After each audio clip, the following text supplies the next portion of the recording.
You ask Tiger to solve. This deals with linear equations with one unknown. The final result is y equals -1/3. Let's solve it step by step. Isolate the y. Divide both sides by -9. Cancel out the negatives. Simplify the fraction.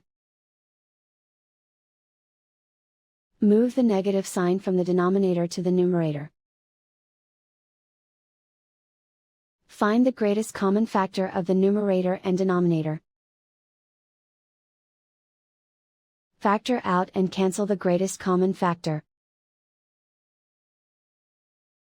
And so the final result is y equals -1/3.